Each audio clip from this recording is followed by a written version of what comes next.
Podtex ASBZ, e hoje um tema, eu diria que ele é tributário, mas ao mesmo tempo ele vai além. Por quê? Hoje eu queria falar sobre o projeto de lei complementar 39 de 2004, que é o projeto de lei que trata sobre o comitê gestor do IBS. Já existem algumas pessoas que estão falando sobre o comitê gestor, mas eu acredito que as pessoas, no geral, não refletiram sobre a relevância do comitê gestor, especialmente quando nós pensamos em contribuintes e nas empresas. E por que isso? Todo mundo está focado em entender a reforma tributária, né? Para verificar a IBS, CBS, imposto seletivo. Nós vamos abordar outros projetos de lei aqui também sobre esse tema, mas eu queria trazer uma reflexão sobre o que é o comitê gestor e a importância dele, né? E vocês vão entender por quê já já. Mas vamos lá. Por que o comitê gestor, né? Eu diria até antes disso, o que é o comitê gestor? O comitê gestor nada mais é do que uma entidade pública, tá? Ela vai ter um regime especial com independência técnica administrativa, orçamentária e vai ser responsável pela gestão do IBS. Simples assim. Então, em última instância, qual que é a responsabilidade do comitê gestor? Gerir o IBS. Parece uma obviedade, mas o que seria gerir o IBS, né? E vocês estão vendo aí, eu tenho 3 funções principais no que tange as competências do IBS, tá? A primeira delas, e eu diria que mais importante, a mais importante para a reflexão que eu queria propor hoje aqui, seria editar um regulamento único e uniformizar a interpretação e aplicação da legislação do imposto. Eu volto já já para falar sobre isso, mas eu diria que isso é algo que está muito claro na cabeça de todo mundo, essa aspiração a ter uma legislação única, um entendimento único e harmônico, que eu acredito que vai ser bastante difícil de chegar até ele, mas não vou antecipar ainda. O segundo e o terceiro, também relevantes aqui, mas não para a provocação que eu gostaria de trazer, mas o segundo, arrecadar o IBS, efetuar compensações e distribuir o produto da arrecadação, e o terceiro, decidir o contencioso administrativo, para o qual vai ter um projeto de lei específico que nós também queremos abordar aqui, tá bom? Qual que vai ser a estrutura do comitê gestor? Basicamente, eu tenho dois, digamos assim, órgãos, né? Um é o corpo diretivo, que vai ser a instância máxima, tá? Com funções deliberativas e institucionais, e ele vai ter uma característica de um órgão paritário, tá? Com representantes eleitos por estados, Distrito Federal e município, tá bom? Conselho tributário vai ser o órgão com competência para julgar as questões jurídicas, tanto em âmbito contencioso ou administrativo, no âmbito contencioso administrativo, tá? Isso daqui também vai ser importante. Existe um PL só para abordar a questão do contencioso administrativo, mas aqui eu queria muito trazer essa estrutura para ficar claro.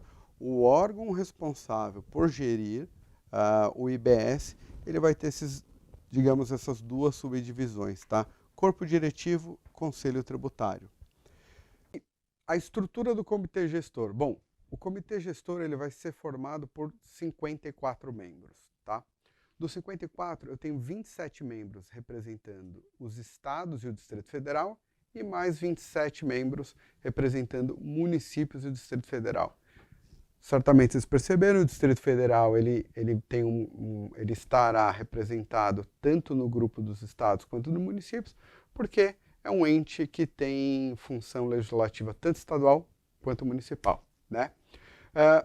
Com relação aos representantes dos municípios e do Distrito Federal, como eles serão eleitos? Eu terei 14 representantes com base em votos diretos dos municípios, o que implica dizer que cada município terá um voto, então aqui eu tenho um valor igual para todos, tá? E eu também terei 13 representantes com base nos votos de cada município, porém ponderado pela respectiva população. E a ideia aqui é que eu tenha certamente uma representatividade de fato da sociedade, tá bom? Tem as deliberações, né? Quando eu penso nos representantes dos estados e do Distrito Federal, eu vou precisar de maioria absoluta, né, dos seus representantes, então estou falando de 50 mais 1, e representantes dos estados e do DF, que correspondam a mais de 50% da população do país, de novo, para que eu tenha, de fato, uma resposta que albergue toda a população. Na verdade, maioria absoluta, 50 mais 1 inteiro aqui, né? E em relação aos municípios e ao Distrito Federal, maioria absoluta dos seus representantes. Legal? E, de novo, em quais matérias? Todas as que forem deliberadas pelo comitê gestor, eu vou ter que seguir isso daqui. E eu tenho um rito de eleição de presidente, vai ser um desses eleitos, mas o importante aqui é saber que eu tenho representante dos estados, dos municípios, 27 para cada lado, sendo que o Distrito Federal faz parte desses dois grupos e que vai ser, de novo, o comitê, o órgão responsável por fazer toda a gestão de IBS, inclusive com financiamento próprio. Um pequeno percentual do IBS vai ser destinado para financiamento do comitê gestor. Perfeito? Legal. Então, falamos um pouquinho que temos um órgão que vai ser responsável pela gestão e tudo mais. Agora, vocês se recordam que logo no começo eu bati na tecla da uniformização. Isso está na Constituição, tá?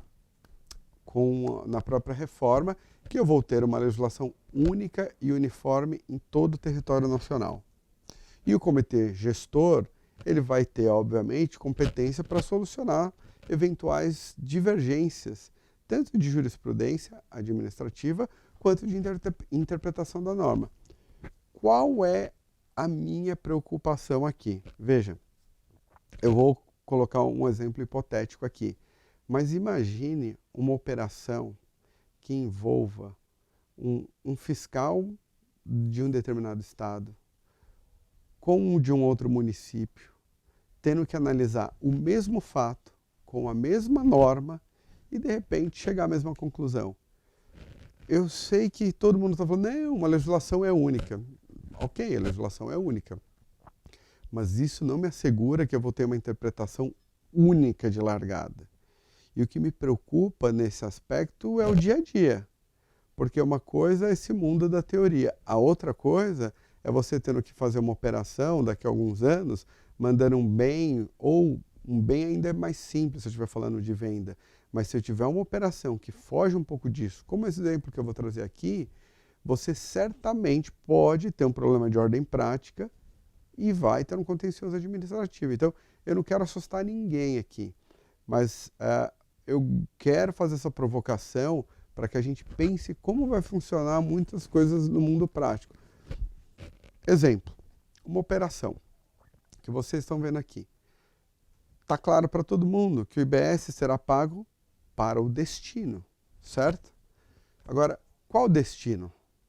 Dependendo da operação, eu posso ter uma situação um tanto quanto sui generis, que é esse exemplo. Eu tenho um locador de equipamento localizado no estado de São Paulo, que loca um equipamento para uma outra entidade, uma empresa localizada no estado do Espírito Santo.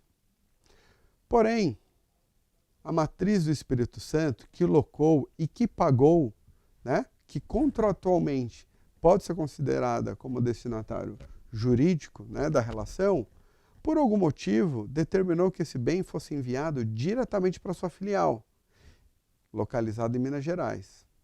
Então, veja que eu já tenho 3 estados.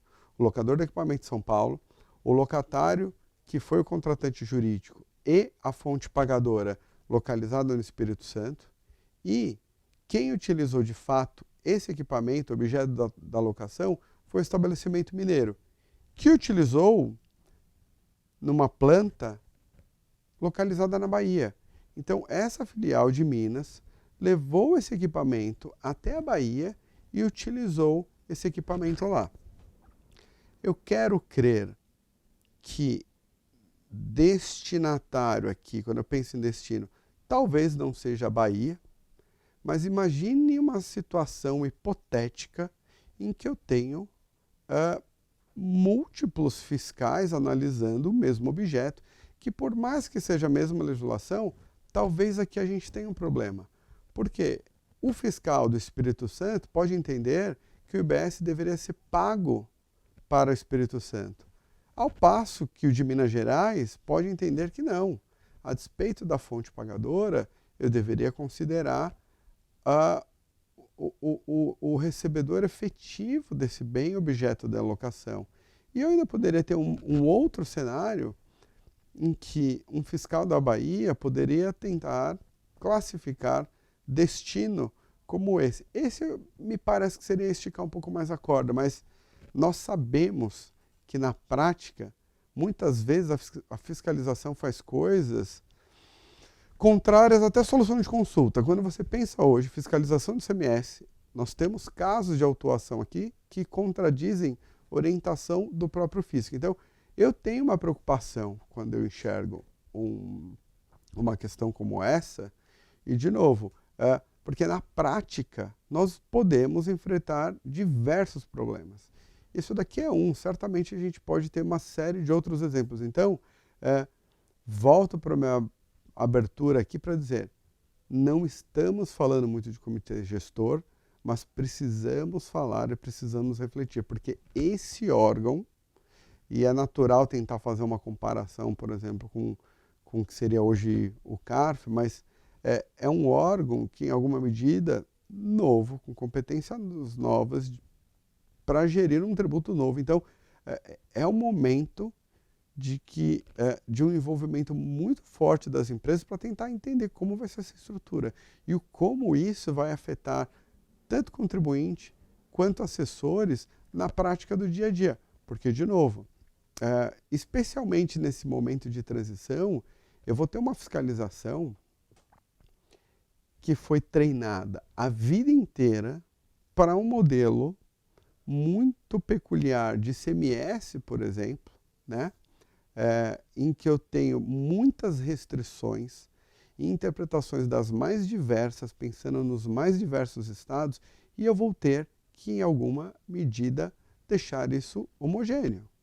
E não podemos esquecer que dentro desses representantes, por exemplo, dos estados, para ficar aqui dando um exemplo de IBS/ICMS, esses representantes serão cada qual de um estado. Então, até esse processo de uniformização de entendimento, ele não vai ser simples. E até que isso ocorra, a verdade é que quem pode pagar a conta é a operação no dia a dia, recebendo auto de fiscalização, tendo problema em barreira. E então, vamos colocar como uma vez eu vi a barba de molho e parar só dizer, não, a legislação vai ser uniforme, única para todo o território, porque isso é verdade, isso é legal. Agora, até que a interpretação acerca de pontos polêmicos seja de fato interpretada de forma comum e homogênea, talvez a gente vai ter um belo desafio até chegar lá. Mas, de novo, não quero ser o mensageiro aqui, o cavaleiro do apocalipse, porque certamente para as operações comuns isso vai ser mais fácil. Vai ser de fato operação aí que não é o trivial, com certeza a gente vai ter esse desafio. Mas era isso. Queria só trazer essa provocação. Obrigado aí pela audiência. Mais um Podtex ASBZ. Vejo vocês aí no próximo episódio. Um abraço. Tchau, tchau.